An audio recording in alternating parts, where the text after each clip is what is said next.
العالمین والصلاة والسلام علی سید المرسلین اما بعد فاعوذ باللہ من الشیطان الرجیم بسم اللہ الرحمن الرحیم الصلاة والسلام علیک یا رسول اللہ وعلی آلک واصحابک یا حبیب اللہ الصلاة والسلام علیک یا نبی اللہ وعلی آلک واصحابک یا نور اللہ۔ میٹھے میٹھے اسلامی بھائیوں اور مدنی چینل کے ناظرین، سلسلہ دارالفتہ اہل سنت میں ایک بار پھر آپ کو مرحبا کہتے ہیں۔ انشاءاللہ عز و جل بہت اہم گفتگو ہوگی۔ ابتداً درود پاک کی فضیلت کہ فرمان مصطفیٰ صلی اللہ تعالی علیہ وسلم ہے، جب جمعرات کا دن آتا ہے اللہ تعالیٰ فرشتوں کو بھیجتا ہے جن کے پاس چاندی کے کاغذ اور سونے کے قلم ہوتے ہیں، اور وہ لکھتے ہیں کہ کون یوم جمعرات اور شب جمعہ مجھ پر کثرت سے درود پاک پڑھتا ہے۔ صلو علی الحبیب صلی اللہ تعالی علی محمد صلی اللہ علیہ وسلم۔ آئیے آپ کی کالز کو ہم شامل سلسلہ کرتے ہیں۔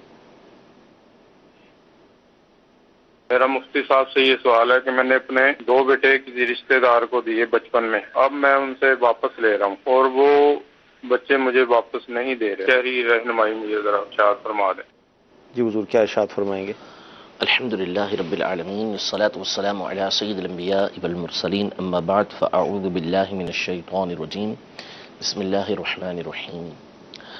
دیکھیں، جب اولاد ان کی ہے اور انہی کے بچے ہیں تو یہی ان کے حقیقی باپ ہیں جی، اور اور تمام نسبتیں انہی کی طرف کی جائیں گی، تمام کاغذات ڈاکومنٹس وغیرہ شرعاً انہی کے نام پر بنائے جائیں گے اور ان بچوں کا باپ بھی انہی کو شو کیا جائے گا۔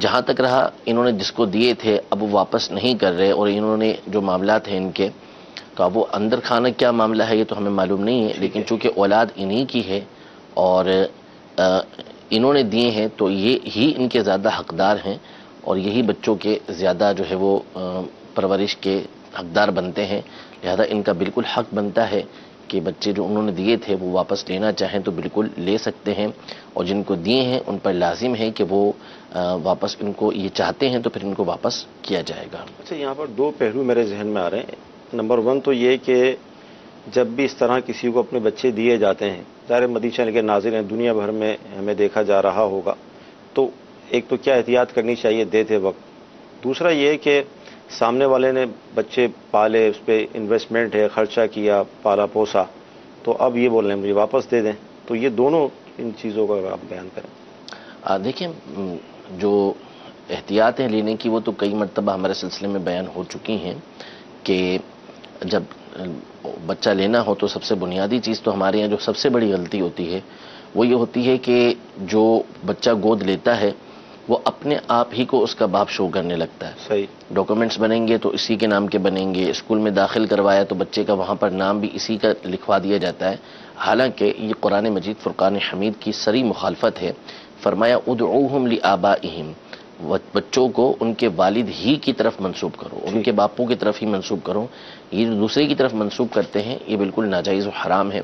پھر دوسرا، پردے کے حوالے سے اس میں بڑی بے احتیاطی کی جاتی ہے کہ اولاد لیتے ہوئے، بچہ یا بچی لیتے ہوئے اس بات کا لحاظ نہیں رکھا جاتا کہ یہ بچہ بڑا ہو جائے گا تو اب یہ جو منہ بولی ماں ہے یہ اس کا اس سے پردہ ہوگا، یا بعض صورتوں میں یعنی اگر وہ اس کے لیے نامحرم ہے تو پھر پردے کی صورت بنے گی۔ یوں ہی اگر بیٹی لی ہے تو جو منہ بولا باپ ہے اس سے بعض صورتوں کے اندر جبکہ وہ نامحرم ہے تو پھر اس سے پردے کی صورتیں بنیں گی۔ صحیح، تو لہذا اس میں بہت زیادہ بے احتیاطی کی جاتی ہے کہ ان کو پالتے پوستے رہتے ہیں، اب وہ بچی بڑی ہو گئی اور جب دیکھا جاتا ہے تو یہ جو منہ بولا باپ ہے یہ حقیقتاً اس کا نامحرم ہوتا ہے، ٹھیک، تو پھر اب اس سے پردہ ضروری ہو جاتا ہے، لیکن اب کرنا مشکل ہو جاتا ہے، لیکن کرنا تو لازم ہے صحیح، کیونکہ شریعت مطہرہ کا حکم ہے۔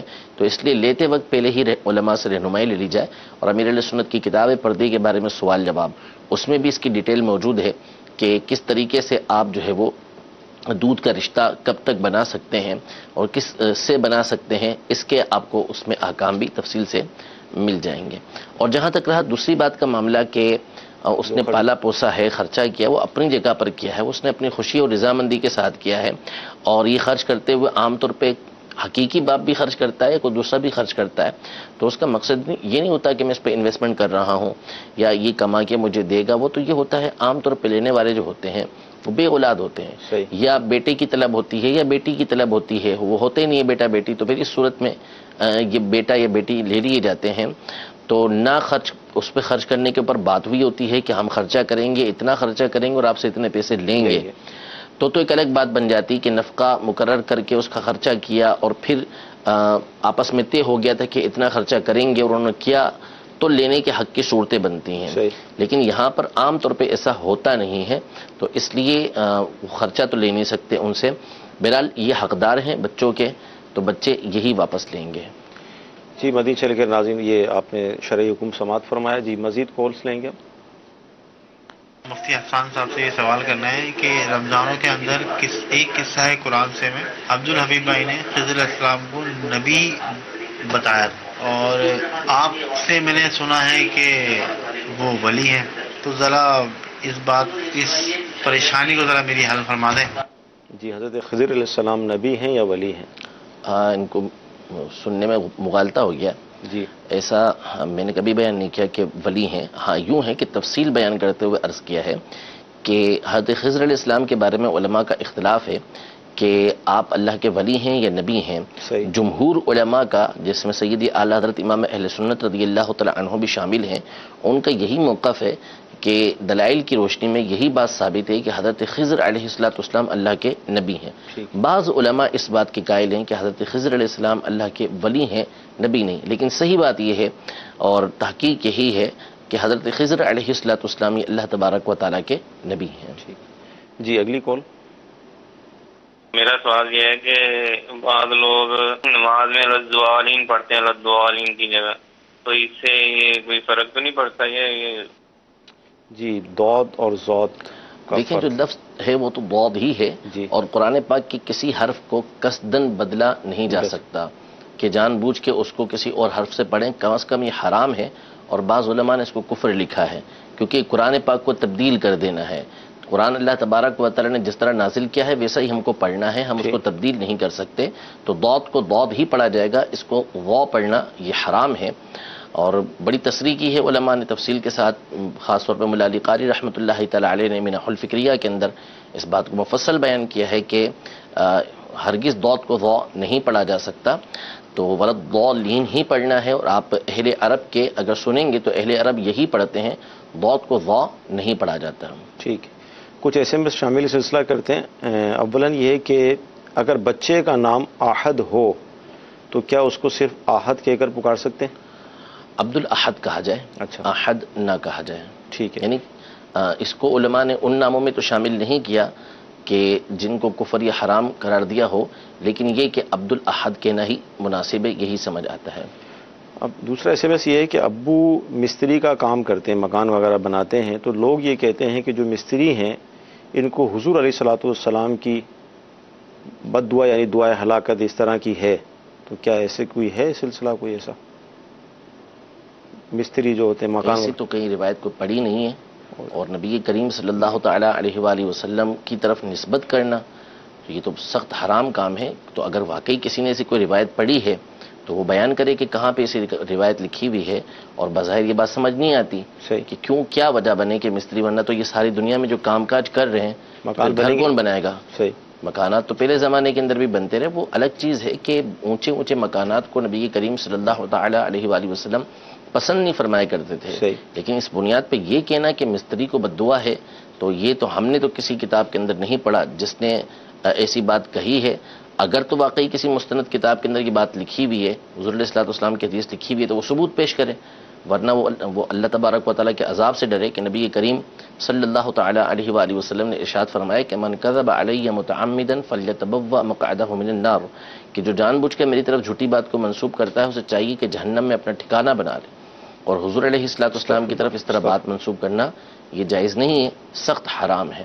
تو لہذا جب تک کوئی بات کنفرم طور پہ معلوم نہ ہو کہ یہ بات حضور علیہ الصلوۃ والسلام نے فرمائی ہے, اس وقت تک ہرگز نہ کہا کریں کہ حضور علیہ الصلوۃ والسلام نے اس طریقے سے کیا ہے.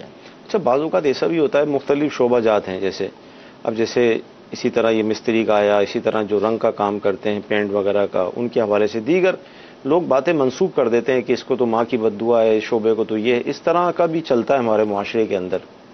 اب دیکھیں اصل میں اللہ تبارک و تعالی نے بیع کو حلال کیا، وَأَحَلَّ اللَّهُ الْبَيْعَ وَحَرَّمَ الرِّبَا، جی اللہ تبارک و تعالی نے خرید و فروخت کو حلال کیا اور جو سود ہے اس کو حرام کیا. تو اب ان کاموں کو کوئی یوں کہہ دے کہ یہ اس کو بد دعا ہے یا اس کے اندر یہ بات ہے، تو یہ چیز تو ٹھیک نہیں ہے. دل آزاری والی بات ہے. یہ ظاہر سی بات ہے، اگر وہ حلال طریقے سے جائز طریقے سے وہ کام کر رہا ہے تو اللہ تبارک و تعالی نے اس چیز کو حلال کیا ہے، آپ کون ہوتے ہیں اس کو حرام کرنے والے؟ صحیح. تو یہ بالکل غلط طریقہ کار ہے، کسی کی دل آزاری نہیں ہونی چاہیے، شریعت مطہرہ کے عین مطابق کام کرنا چاہیے. حج کا پربہار موسم قریب آ رہا ہے، تو اگر حج کے دوران جیسے عمرہ بھی کرتے ہیں یا دیگر طواف وغیرہ کر رہے ہیں، تو اگر اس دوران دعائیں اور لبیک نہ پڑھیں تو ادائیگی ہو جائے گی؟ لیکن لبیک پڑھنے کا جو موقع ہے، جو ضروری موقع ہے کہ جب بندہ احرام باندھتا ہے، احرام کی نیت کرتا ہے، تو دو چیزیں ضروری ہوتی ہیں، ایک تو نیت اور دوسرا لبیک کے لبیک کے قائم مقام کوئی تسبیح. صحیح. یعنی وہ کوئی بھی ایسے اللہ تبارک و تعالیٰ کی حمد بیان کرتا ہے جو لبیک کی جگہ پہ کہتا ہے، جیسے الحمدللہ کہہ دیتا ہے، سبحان اللہ کہہ دیتا ہے، اللہ اکبر کہہ دیتا ہے، تو احرام بند جاتا ہے اس کا. صحیح. تو یہ دونوں چیزیں معاً ایک ساتھ ضروری ہوتی ہیں کہ بندہ نیت بھی کرے گا اور ساتھ میں وہ بلند آواز سے. تو بہتر، سب سے بہتر ہے کہ لبیک پڑھے، اور لبیک نہیں پڑھا اس نے، اللہ تبارک و تعالیٰ کی تسبیح کر لی، حمد کر لی، تو بھی اس کا احرام یہ بن جائے گا. اس وقت تو یہ اس اعتبار سے لبیک یہ ضروری ہوتا ہے، یہ لبیک کی جگہ پہ آپ نے کچھ اور پڑھنا ہے. باقی اس کے بعد جب احرام اگر اس نے عمرے کا باندھا ہے تو عمرے کے احرام والے کے لیے یہ ہے کہ جیسے ہی اس نے حجر اسود کا استلام کیا، اب فوری طور پہ وہ لبیک کو چھوڑ دے گا. اس سے پہلے تک اس کے لیے سب سے افضل جو کلمات ہیں وہ لبیک پڑھنا ہے. صحیح. کہ وہ مسلسل لبیک پڑھتا رہے، یہ اس کے لیے سب سے افضل کام ہے. لیکن جیسے ہی عمرے والے نے حجر اسود کا استلام کیا، یعنی طواف کے لیے استلام شروع کیا اس نے، اس وقت یہ لبیک کہنا چھوڑ دے گا. صحیح. اور جو حاجی ہے وہ جب کنکریاں مارنے لگے گا تو اس وقت وہ چھوڑ دے گا جب اس نے حج کا احرام باندھا ہے. تو اس لیے اگر کسی نے لبیک نہیں کہا پہلی دفعہ کے علاوہ، جو میں نے تفصیل بیان کر دی، اس کے علاوہ لبیک نہیں کہا تو پھر اس صورت میں گناہ نہیں ہے. افضل کام یہی ہے، اور جو طریقہ کار ہے اس کے مطابق تو وہ تلبیہ کہنا چھوڑ دے گا. لیکن اس کے بعد بھی اگر اس نے لبیک کہا تو اس میں کوئی گناہ کی بات نہیں ہے، لبیک کہہ سکتا ہے. لیکن سنت یہی ہے کہ استلام کرتے ہی عمرے والا حجر اسود کا لبیک کہنا چھوڑ دے. اب طواف کے دوران وہ مختلف دعائیں کرتا رہے، نبی کے کریم صلی اللہ تعالی علیہ وآلہ وسلم پر درود پاک پڑھتا رہے. اب یہاں پر ایک تھوڑا سا یہ کنفیوژن بھی بہت سو کو ہوتی ہے کہ جو طواف کی دعائیں لکھی ہوئی ہیں جی کیا وہی پڑھنا ضروری ہیں، اور لوگ کتاب لے کے اس کو لازماً پڑھتے ہیں. تو دیکھیں پہلی بات تو یہ یاد رکھیے کہ اصل جو دعا ہے وہ اللہ تبارک و تعالیٰ کی بارگاہ میں متوجہ رہنا ہے. صحیح. امام اہل سنت رضی اللہ تعالیٰ عنہ نے اور آپ کے والد گرامی نے فضائل دعا کے اندر اس بات کو تفصیل سے بیان کیا کہ بہتر دعا کرنا عربی میں ہوتا ہے. صحیح. لیکن اس پر اعلیٰ حضرت امام اہل سنت نے یہ ارشاد فرمایا کہ اگر توجہ، کیونکہ معانی ایک تو ہر ایک کو معلوم نہیں ہوتے، پھر اس کے بعد وہ معانی پہ غور کرے گا تو اللہ تبارک و تعالیٰ کی بارگاہ میں حاضری نہیں رہے گی. صحیح. یعنی وہ حضوری نہیں رہے گی، اس کی توجہ نہیں رہے گی، تو اس لیے وہ اپنی زبان میں مانگتا ہے تو یہ بھی افضل ہے. صحیح. تو اب یہ جو طواف کے دوران دعائیں مانگنا ہے، اس میں بعض تو یہ سمجھتے ہیں کہ یہ پڑھنا ضروری ہے. اچھا، بعض اس کا الٹ کرتے ہیں. بالکل جو سمجھ آتی ہے بات، جو میں نے غور کیا ہے اس میں یہ ہے کہ اصل میں ایک ہی طرح کی دعا پڑھنا یا ایک ہی طرح کا درود پاک پڑھنا بعض اوقات بندے کی توجہ ہٹ جاتی ہے اس سے. اس لیے علماء نے فرمایا کہ صیغہ بدل کے درود پاک ہر چکر کی دعا لگے. اسی طرح صورتوں کا معاملہ ہے کہ صورتیں بدل کے پڑھنی چاہیے، اس سے بندے کی توجہ رہتی ہے. تو اس لیے طواف کے دوران بندہ درود پاک بھی پڑھتا رہے، اللہ تبارک و تعالیٰ کی بارگاہ میں جو دعائیں کرنی ہیں عربی میں بھی کرے، اللہم ربنا آتنا فی الدنیا حسنہ وفی الآخرۃ حسنۃ وقنا عذاب النار، اس کو جامع دعا کہا، یہ پڑھتا رہے. اس کے علاوہ جو ہے وہ اپنے لیے اردو زبان میں بھی دعا کرنا چاہتا ہے تو بالکل کرے، اور توجہ رہتی ہے تو سب سے بہتر درود پاک پڑھنا ہے کہ درود پاک پڑھتا رہے. اصل میں بعض اوقات ایسا ہوتا ہے کہ جیسے آئے دن ہمیں اس طرح کے سوالات بھی آتے ہیں کہ دعائے قنوت نہیں آتی تو کیا کریں، نماز جنازہ کی دعا نہیں آتی تو کیا کریں، آلٹرنیٹ لوگ تلاش کرتے ہیں کہ اس کی جگہ ہم کیا کریں. تو ہو سکتا ہے یہ بھی مقصد ہو کہ اب یہ دعائیں آتی نہیں ہیں ہمیں، تو اگر ہم نہیں پڑھتے تو وہ جو دعائیں نا وہ الگ دعائیں ہیں. جی. دعائے قنوت تو معصورہ دعا ہے، اس کو تو پڑھنا ہوگا، سیکھنا ہوگا اس کو. تو ٹھیک ہے کہ یعنی اگر کوئی نہ کوئی دعا پڑھنا تو ضروری ہے، واجب ہے. لیکن یہ والی دعا پڑھنا، اللہم جو ہم پڑھتے ہیں انا نستعینک ونستغفرک ونؤمن بک، یہ والی دعا پڑھنا یہ سنت ہے. لہذا یہ دعا تو بندے کو یاد کرنی چاہیے. اگر یہ یاد نہیں تو پھر دوسری دعائیں اللہم ربنا آتنا فی الدنیا وغیرہ یہ بندہ پڑھ سکتا ہے. اسی طرح جو دعا نماز جنازہ کی ہے وہ بھی معصورہ ہے، اس کو پڑھنا چاہیے، اس کو یاد کرنا چاہیے۔ پھر یہ نہیں آتی تو پھر علماء نے اس کی جگہ حمد کی نیت سے، دعا کی نیت سے سورہ فاتحہ پڑھنے کی اجازت مرحمت فرمائی ہے۔ لیکن طواف کی دعاؤں کے بارے میں مجھے نہیں معلوم کہ یہ احادیث طیبہ کے اندر وارد ہوئی یا نہیں ہوئی، لیکن بہت اچھی اور جامع دعائیں ہیں، تو اگر بندہ ان کو یاد کر سکتا ہے تو اس کو یاد کرنا چاہیے۔ اس سے بھی کئی مرتبہ توجہ بندے کی طواف کے اندر رہتی ہے۔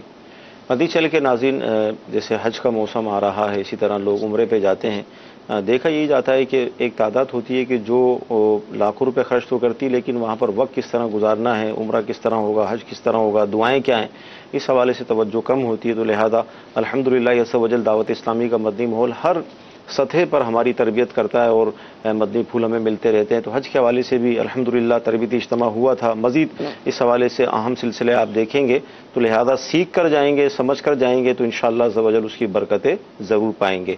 جی مزید کالز؟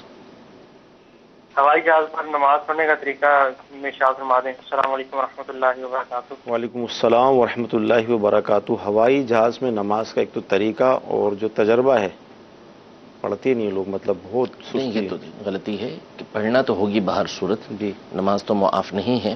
اول تو کوشش یہی ہونی چاہیے کہ آپ کی جو فلائٹ کا ٹائم وہ ہو ہی ایسا کہ جس میں نمازوں کا وقت آتا نہ ہو۔ پہلے سے کوشش کریں گے، توجہ رکھیں گے، احتیاط برتیں گے۔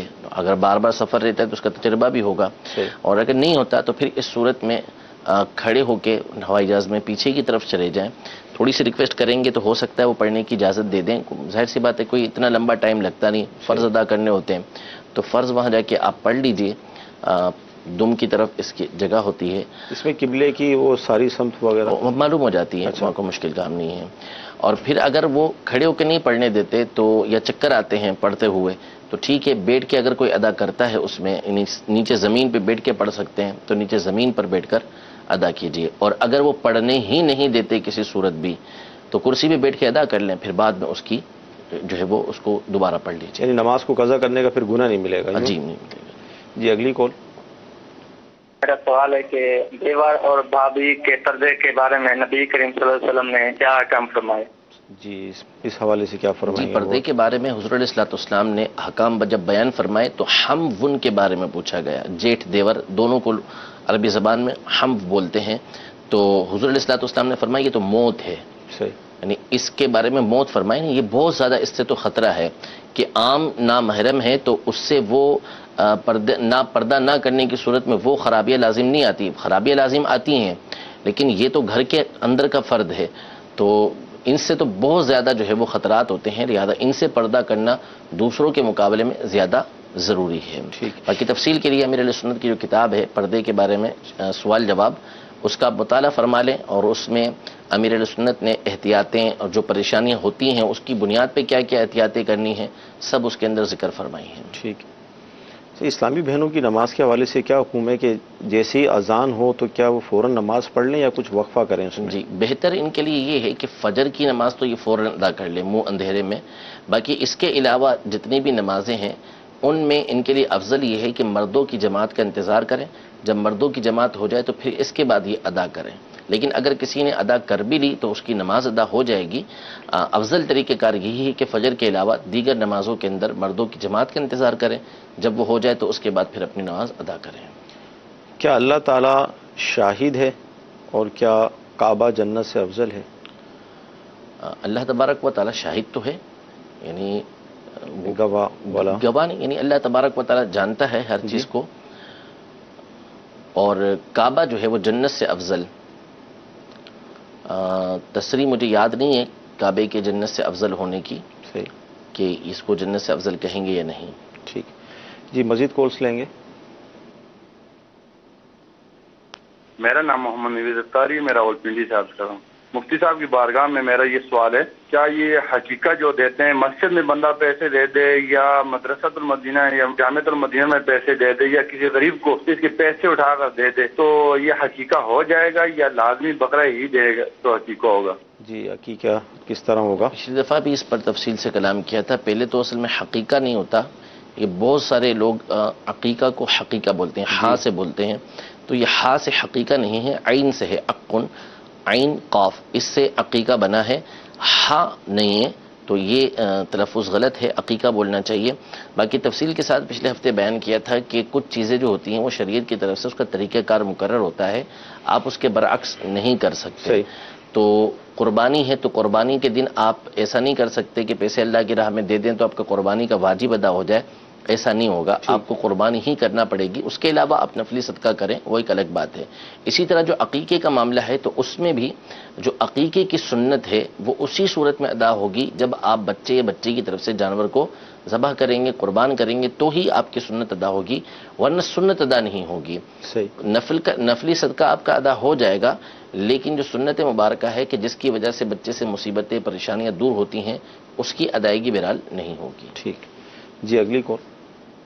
گاؤں میں وہاں پہ اگر کوئی فوتگی ہو جاتی ہے تو 40 دن تک جو ہے نا لوگ تقریباً بیٹھنے آتے رہتے ہیں، محلے والے جو ہے نا، کیا یہ بیٹھنا جائز ہے وہاں پہ 40 دن تک؟ جس گھر میں فوتگی ہوتی ہوگی تو وہاں پر وہ لوگ آ کر روزانہ بیٹھنا، اس پہ واللہ عالم ایصال ثواب کا اہتمام ہوتا ہے، نہیں ہوتا ہے، کیا ہوتا ہے؟ اب یہ تو دیکھیں دیکھا جائے گا، یعنی بعض صورتوں میں جائز ہوگا، کوئی حرج نہیں ہوگا۔ بعض صورتیں ہو سکتی ہیں کہ ممانعت کی یوں بنے کہ ہر روز آ کے تعزیت کر رہے ہیں، تو چونکہ بار بار تعزیت کرنا ممنوع ہے تو یہ کام وہاں پہ ممنوع ہو جائے گا۔ بیٹھنے میں کوئی حرج نہیں ہے، لیکن سوگ منانے کے لیے وہاں پر بیٹھتے ہیں تو پھر غلط طریقہ کار ہے، کیونکہ سوگ جو ہوتا ہے وہ 3 دن ہوتا ہے، اور جو عورت ہوتی ہے، بیوہ جو ہوئی ہوتی ہے، اس کے لیے یہ 4 مہینے 10 دن کی عدت ہوتی ہے جو اس نے گزارنی ہوتی ہے۔ باقی اس کے علاوہ سوگ 3 دن سے اوپر نہیں ہوتا۔ اب اگر یہ اہتمام کرتے ہیں اس کا کہ ایصال ثواب کے لیے جمع ہو رہے ہیں، روز وہاں بیٹھ کے پڑھتے ہیں، پڑھ کر پھر اس کا ایصال ثواب کرتے ہیں، تو یہ ایک الگ بات ہے، یہ ایک اچھی چیز ہے کہ اس کو ایصال ثواب کیا جا رہا ہے۔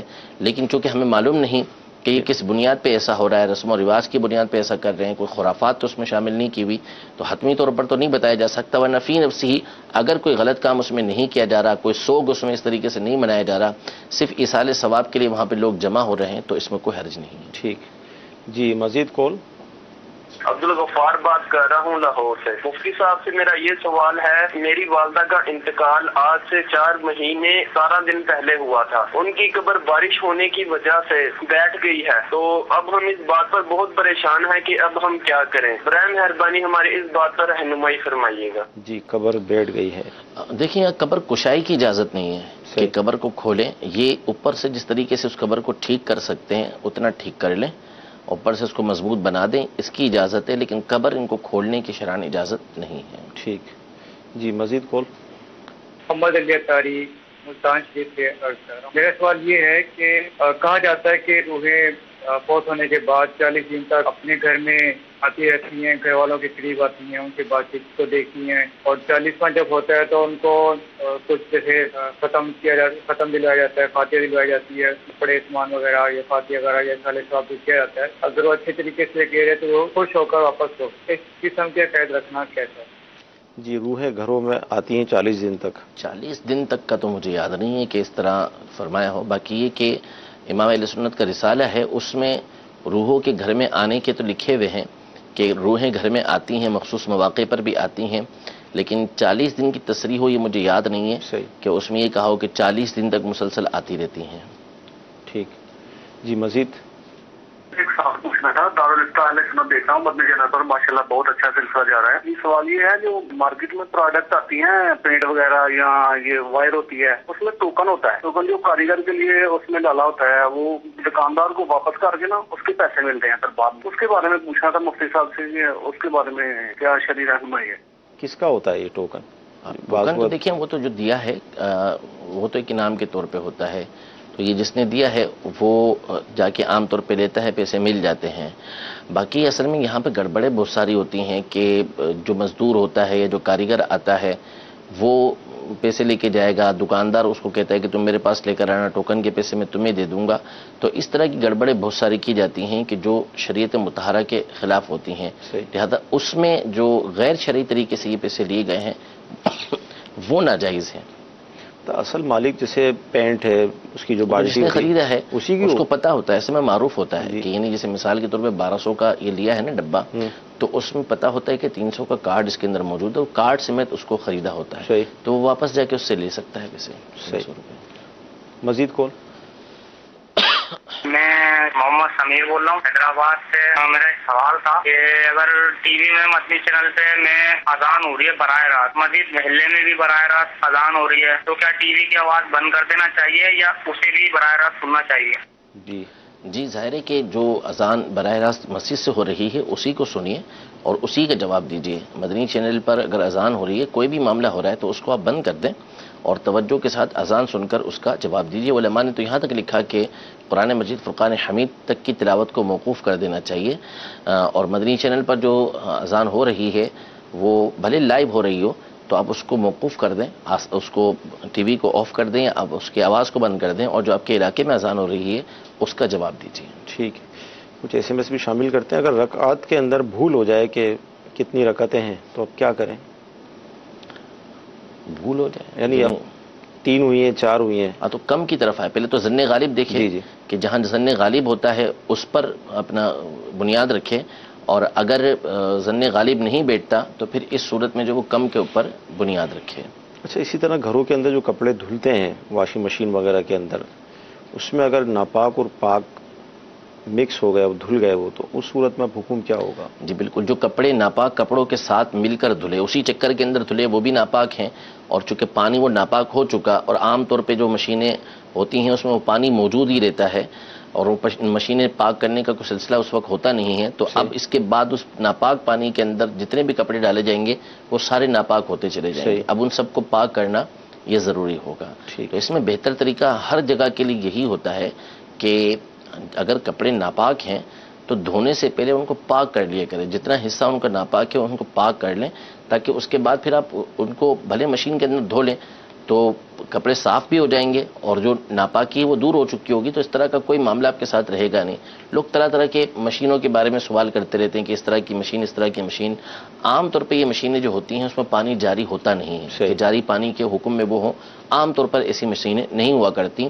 تو شک و شبہ سے بچنے کا ہمیں حکم ویسے دیا گیا ہے. لہذا افضل اور صحیح بہتر طریقہ کار یہی ہے کہ آپ اگر دھوبی کو بھی کپڑے دے رہے ہیں تو کوشش یہ کیا کریں کہ اگر وہ ناپاک ہیں تو اس جگہ کو پاک کر لیا کریں، پھر اس کے بعد دے دیں تاکہ کسی طرح کی آپ کو پریشانی نہ ہو، کوئی شک و شبہ نہ ہو. اگرچہ کہ حکم یہی ہے ہمارے یہاں پر کہ اگر دھوبی کو ناپاک کپڑے دیے بھی اور وہ دھل کے آ گئے اور اس پہ کوئی ناپاکی نہیں لگی بھی تو وہ پاک ہی کہلائیں گے کہ یہ پاک ہیں. لیکن اس کے باوجود ہمیں احتیاط برتنی چاہیے کہ ہم پاک کر کے اس کو دے دیں تاکہ ہمارے دل کے اندر کسی طرح کا کوئی خیال آئے ہی نہ. ٹھیک جی، مزید کالز. میں عمران فاروق فقیر ولی سے بات کر رہا ہوں. میرا سوال ہے کہ مرید ہونا کیوں ضروری ہے اور اس کا کیا فائدہ ہوتا ہے؟ برائے مہربانی جواب دے دیں. اس پر بھی ہم تفصیلی کلام کئی مرتبہ کر چکے ہیں. پہلی بات تو یہ کہ ضروری ان معنوں میں نہیں کہ یہ فرض و واجب ہو اور کوئی بیعت نہ ہو، مرید نہ بنے تو وہ گناہ گار ہوگا، ایسا نہیں ہے. بیعت کرنا سنت متواترہ ہے، شروع سے یہ سلسلہ چلتا ہوا آ رہا ہے. علماء، فقہا، صوفیہ، محدثین، مفسرین سب کے سب بیعت کرتے ہوئے آ رہے ہیں. نبی کریم صلی اللہ تعالی علیہ وآلہ وسلم نے مختلف مواقع پر مختلف قسم کی بیعتیں صحابہ کرام علیہم رضوان سے لی ہیں، اور پھر اس کے بعد صحابہ کرام علیہم رضوان سے بیعت کرنے والے تابعین، اور یہ سلسلہ ہمیشہ سے جاری و ساری مسلمانوں کے اندر رہا ہے. لیکن یہ جو بیعت ہوتی ہے یہ برکت اور دیگر امور کے لیے ہوتی ہے. لہذا اگر یہ بیعت کسی نے نہیں کی تو اس کو یہ نہیں کہا جائے گا کہ یہ گناہ گار ہے، اس کے اوپر کوئی فرض و واجب ترک کرنے کا حکم ہوا. لیکن یہ کہ اس میں کسی طرح کا کوئی نقصان ہے ہی نہیں، اس کے اندر بھلائی ہے، اس میں فائدہ ہی فائدہ ہے. دنیا کے اندر ہدایت کا سامان بنتا ہے کہ جس پیر سے وہ مرید ہوا ہے تو ظاہر ہے کہ اس کی شرائط ہیں پیر کی، اور پیر کا جو بنیادی وصف ہوتا ہے وہ ہدایت دینا ہوتا ہے، رہنمائی کرنا ہوتا ہے. اب جب وہ بیعت ہو جائے گا اور مرید بن جائے گا تو پیر کی ایک فطری محبت دل کے اندر پیدا ہو جاتی ہے. اب وہ جو اس کو ہدایت والی باتیں بتائے گا، جو اس کی رہنمائی کرے گا، نتیجہ یہ نکلے گا کہ مرید اس پر عمل کرے گا. یہ دنیا کے اندر اس کو فائدہ حاصل ہوگا. پھر شاہ عبدالعزیز محدث دہلوی رحمۃ اللہ تعالی علیہ، امام اہل سنت رضی اللہ تعالی عنہ، یہ تمام کے تمام اس بات کو بیان کرتے ہیں کہ بوقت نزا، قبر کے اندر، حشر میں، میزان میں، پل صراط پر، ہر مقام پر اللہ تبارک و تعالیٰ کے یہ نیک بندے اس مرید کو کام آئیں گے. صحیح. یوم ندعو کل اناس بامامہم، کل قیامت کے دن ہم ہر گروہ کو اس کے امام کے ساتھ، اس کے پیشوا کے ساتھ بلائیں گے. تو اس کے تحت مفسر شہیر مفتی احمد یار خان نعیمی رحمۃ اللہ تعالی علیہ نے یہی لکھا کہ جیسے ائمہ ہیں تو ان ائمہ اربع ہیں، ان کے مقلدین یا جو طریقت کے ائمہ ہیں، غوث پاک رضی اللہ تعالی عنہ ہیں، یا کوئی بھی مقتدا پیشوا ہے، وہ اپنے اپنے پیروکاروں کے ساتھ ہوں گے، یعنی تمام کے تمام ان کے ماننے والے ان کے ساتھ ہو جائیں گے۔ جو برے پیشوا ہیں، برے مقتدا ہیں، برے امام ہیں، ان کے ماننے والے ان کے پیچھے ہو جائیں گے۔ اسی طرح لواء الحمد کل بروز قیامت نبی کریم صلی اللہ علیہ وسلم کے پاس ہوگا۔ ملا علی قاری رحمۃ اللہ تعالی علیہ نے شرح الشفاء کے اندر یہ بات لکھی کہ بعض روایتوں کے مطابق ہر پیشوا کے پاس ایک جھنڈا ہوگا اور اس کے ماننے والے اس جھنڈے کے تحت اس کے پیچھے جمع ہو جائیں گے، اور اس کے تحت آپ نے یہی لکھا کہ جو شیوخ ہوتے ہیں، یعنی جو پیر ہیں یا استاد ہیں، ان کے تلامذہ، ان کے مریدین بھی اس جھنڈے کے تحت جمع ہو کر ان کے ساتھ قیامت کے میدان میں جائیں گے۔ تو اس لیے بیعت بڑی برکت والی چیز ہے، تو اسے کر لینا چاہیے، مرید ہو جانا چاہیے کہ یار میں اگر مرید ہوں گا، بیعت ہوں گا، تو مجھے داڑھی بھی رکھنی پڑے گی اور یہ بھی کرنا پڑے گا، یہ وسوسے بھی تو آتے ہیں۔ ہاں، اس کی بھی کئی مرتبہ کاٹ کی جا چکی ہے کہ دیکھیں مرید ہونے سے کوئی نئے کام آپ کے اوپر نہیں آ جاتے۔ آپ بحیثیت مسلمان ان تمام چیزوں کو پہلے ہی قبول کرتے ہیں کہ آپ نے نماز پڑھنی ہے، آپ نے روزہ رکھنا ہے، آپ نے زکوٰۃ دینی ہے، آپ نے حج ادا کرنا ہے، جو احکام آپ کے اوپر فرض و واجب ہیں وہ ویسے ہی آپ نے ادا کرنے ہیں۔ اب مرید ہو گئے تو مرید ہو کر کوئی نئی چیز لازم نہیں ہوئی، بلکہ اس کا فائدہ یہ حاصل ہوتا ہے کہ ان کاموں کو کرنا بندے کے لیے آسان ہو جاتا ہے۔ تو ان وسوسوں کے اندر نہیں پڑنا چاہیے کہ اس کی وجہ سے کوئی نئی چیز آپ کے اوپر لازم ہو رہی ہے تو اس لیے آپ مرید نہیں ہو رہے، ایسا ہرگز نہیں ہے۔ ٹھیک، حضور یہ ارشاد فرما دیں کہ جب پانی نہ ہو تو وضو کس طرح کیا جائے، کوئی بہتر طریقہ بتائیں، ایسے میں سا ہے۔ دیکھیں پانی نہ ہونے کی صورت میں تو تیمم کا حکم ہے، لیکن پانی نہیں ہے اس سے کیا مراد ہے؟ حکم تو یہی ہے کہ اگر ایک ایک میل تک پانی اس کو میسر نہیں ہو سکتا چاروں طرف، تو اس صورت میں تیمم کی اجازت دی گئی ہے۔ اگر کسی کے پاس پانی موجود ہے، وہ اس سے مانگ سکتا ہے، لے سکتا ہے اس سے، تو اب تیمم کی اجازت نہیں ہوتی۔ تو تیمم کا پانی نہ ہونے کی صورت میں قرآن پاک کے اندر حکم ہے، پانی نہیں ہے، شرائط پائی جاتی ہیں، یا پانی ہے، بندہ بیمار ہے، سخت بیمار ہے، کہ پانی استعمال کرے گا، پانی جسم پہ لگے گا، بیمار ہو جائے گا، یا پانی ہے لیکن وہ اس پر کسی طرح سے قدرت حاصل نہیں کر سکتا، کوئی دشمن وہاں پہ موجود ہے جو پانی پر قادر اس کو نہیں ہونے دے رہا، تو ان تمام صورتوں میں جو شریعت مطہرہ ہے اس نے ہمیں تیمم کی اجازت دی ہے کہ مٹی کے ذریعے ہم پاکی حاصل کر سکتے ہیں۔ اس کا پورا طریقہ کار ہوتا ہے کہ زمین پہ ہاتھ مارنے ہیں، پھر ان کو جو ہے وہ جھاڑ لینا ہے، پورے چہرے پر جو ہے اس ہاتھ کو ہم نے پھیرنا ہے، اور پھر اس کے بعد دوبارہ ہاتھ مارنے ہیں، یوں جھاڑ کے دونوں ہاتھوں کے اوپر مسح کر لینا ہے، پھیر لینے دونوں ہاتھوں کے اوپر پورے طریقے سے ایک ایک جگہ پر یہ پہنچ جائے، ہاں انگلیوں کے اندر بھی پہنچ جائے، یہ تمام کے تمام معاملات کریں۔ اور سب سے پہلے نیت ضروری ہے تیمم کے اندر کہ نیت کی جائے گی۔ تو پانی نہ ہونے کی صورت میں تیمم کا حکم ہے کہ تیمم کیا جائے گا۔ ٹھیک ہے جی، مزید کالس۔ میری بچی فوت ہو گئی تھی چھوٹی عمر میں، آج سے 20-22 سال پہلے، کیا اس کی طرف سے میں عقیقہ کر سکتا ہوں ابھی؟ جی، فوت شدہ بچوں کے لیے عقیقہ؟ جی، عقیقہ زندہ افراد کا ہوتا ہے، جن کا انتقال ہو گیا اس کا عقیقہ نہیں کیا جا سکتا۔ اب اس کے لیے آپ اصالہ ثواب کریں، اس کے لیے دعا کریں، لیکن اب عقیقہ اس کی طرف سے نہیں کیا جا سکتا۔ اگر ذہن اور قربان بھی اس کی طرف سے کریں گے تو یہ نفل ہوگا، عقیقہ ادا نہیں ہوگا۔ مدنی چینل کے ناظرین، آپ کے ایس ایم ایس قربانی کی جانور میں عقیقہ کیسے ہوگا، اس کی گوشت کی تقسیم کیسے ہوگی، اس حوالے سے بھی ایس ایم ایس موصول ہو رہے ہیں۔ تو ایک رسالہ ہے امیر اہل سنت کا عقیقے کے بارے میں سوال جواب، اگر آپ اس کو حاصل کر لیں گے، اس کا مطالعہ کریں گے تو انشاءاللہ اس حوالے سے آپ کو کافی معلومات ہو جائے گی۔ اور پچھلے دنوں یہ کلام بھی ہوا تھا کہ ہر گھر میں یہ ہونا چاہیے، کیونکہ ظاہر ہے ہر ایک کو اس کا واسطہ تو پڑتا ہی ہے۔ جی، مزید کالس دیجیے۔ میں محمد عرفان بشیر کراچی سے بات کر رہا ہوں۔ میرا مفتی صاحب سے یہ سوال ہے کہ اگر کسی کو غصے میں اگر بددعا دے دی جائے، یا اگر کسی سے دکھ پہنچتا ہو، کوئی تکلیف دیتا ہو اور دل اس کو بددعائیں نکالتا ہو، تو اس بارے میں شریعت کیا کہتی ہے کہ کسی کو بددعا نکالنا غصے کی حالت میں، جو اس نے تکلیفیں دی ہیں، جو اس نے دل دکھائے ہیں، اس کی وجہ سے اگر دل سے بددعائیں نکلتی ہوں تو اس کے بارے میں شریعت کیا کہتی ہے کہ یہ جائز ہے یا ٹھیک نہیں ہے کسی کو بددعا دینا؟ غصہ تو آتا ہے ظاہر ہے جب۔ اب دیکھیں بددعا میں الفاظ کیا کہے ہیں، الفاظ کو دیکھا جائے گا، کیونکہ اصل میں ہمارے یہاں فقط بددعا کی بات نہیں ہوتی نا، بعض اوقات اب جس کے اوپر گزری ہے اس کو معلوم ہوتا ہے کہ اس کے ساتھ کیا ہو رہا ہے، لیکن میں ایک دوسری انداز میں بات کر رہا ہوں کہ بعض اوقات ظلم جس کے اوپر ہوتا ہے تو ظالم مظلوم جو ہے وہ ظالم سے بڑھ جاتا ہے. ٹھیک ہے. یعنی اس کے اوپر جو ظلم ہوا ہے وہ اس کے بدلے میں اس کی اتنی غیبتیں کرتا ہے، اس کے اوپر طرح طرح کی تہمتیں لگاتا ہے، اس کا استہزاء کرتا ہے، اس کا مذاق اڑاتا ہے، اور اس کے بارے میں اتنی زیادہ بدگمانیاں پھیلاتا ہے کہ علماء نے لکھا، خود غیبت کی تباہ کاریوں کے اندر یہ بات موجود ہے کہ مظلوم ظالم سے بڑھ گیا. کل بروز قیامت الٹا یہ ظالم بن جائے گا کہ اس نے سارے کا سارا معاملہ تو دنیا کے اندر اس طرح چکا دیا ہے. تو اب بد دعا دیتے ہوئے فقط اگر تو بد دعا نکلی کہ اللہ اس کو تباہ و برباد کر، یا اس کے ساتھ ایسا ہی ہو جیسا اس نے میرے ساتھ کیا ہے، اس سے بدلہ لے، اس طرح کی باتیں اگر منہ سے نکلی ہیں تو ایک الگ حکم بنتا ہے. باقی اگر اس کے ساتھ آپ نے پتہ نہیں کیا کیا بولا تو اس کے احکام جدا ہو جائیں گے. بہرحال بد دعا حتی الامکان کوشش کرنی چاہیے کہ کسی کے بارے میں نہ کی جائے، اور اللہ تبارک و تعالیٰ کی رضا کے لیے معاف کرنے ہی کی کوشش کی جائے. ہمارے آقا علیہ الصلوۃ والسلام جن پر کیا ظلم کفار نے نہیں ڈھایا، کیسے کیسے آپ کے ساتھ جو ہے وہ ظلم و ستم والے برتاؤ کیے. طائف کے میدان میں نالے نے مبارک تک خون سے بھر گئیں، اور اس وقت ملک الجبال فرشتہ آتا ہے اور کہتا ہے کہ مجھے آپ حکم ارشاد فرمائیے کہ دونوں کے دونوں پہاڑ میں ان کے اوپر انڈیل دوں، سارے اس کے اندر جو ہے وہ پس جائیں گے. لیکن حضور علیہ الصلوۃ والسلام نے اللہ کی بارگاہ میں یہ دعا کی کہ اللہم اہدی لقومی، اللہم اہدی قومی، اے اللہ میری قوم کو ہدایت دے، کیونکہ وہ فإنہم لا يعلمون، کہ وہ نہیں جانتے. ٹھیک ہے. حضور علیہ الصلوۃ والسلام نے ان کی طرف سے عذر پیش کیا اور دعا کی اللہ کی یعنی یہ اللہ تبارک و تعالیٰ کی بارگاہ میں دعا کر رہے ہیں کہ ان کو ہدایت عطا فرما.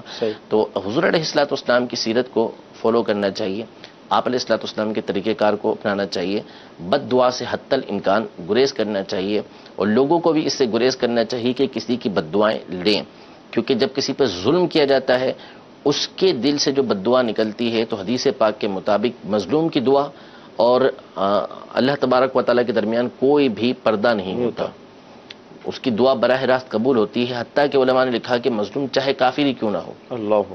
تو اس لیے جو ہے حتی الامکان بد دعا لینے سے بچنا چاہیے، ظلم کسی کے اوپر نہیں کرنا چاہیے. اور چند مدنی مذاکروں میں نے غور کیا کہ بالخصوص امیر اہل سنت نے یہ بات ارشاد فرمائی کہ ظلم حقوق العباد سے جو تعلق رکھتا ہے عام طور پر وہ ایسا ہے کہ جو ایمان کے ضائع ہونے کا اندیشہ اس میں دیتا ہے، کہ ظلم بہت خطرناک چیز ہے، حقوق العباد کو ضائع کرنا بہت خطرناک چیز ہے، اس سے بندے کو گریز کرنا چاہیے. جی مزید کالز. صاحب کی بارگاہ میں یہ سوال ہے کہ اگر کوئی بندہ خودکشی کرتا ہے تو اس کے جنازے کے حوالے سے کیا حکم ہوگا؟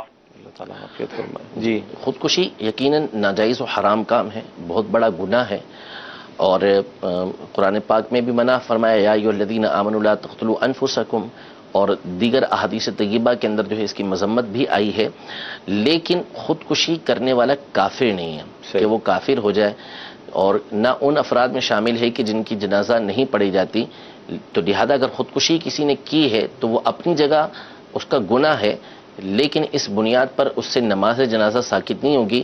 جن لوگوں تک اطلاع پہنچے گی ان پر نماز جنازہ فرض کفایہ ہے، ان میں سے بعض کا ادا کر لینا یہ ضروری ہے کہ وہ نماز جنازہ ادا کریں. اگر کسی نے بھی اس کی نماز جنازہ نہیں پڑھی تو سارے کے سارے جن جن تک اطلاع پہنچی ہے وہ گناہگار ہوں گے.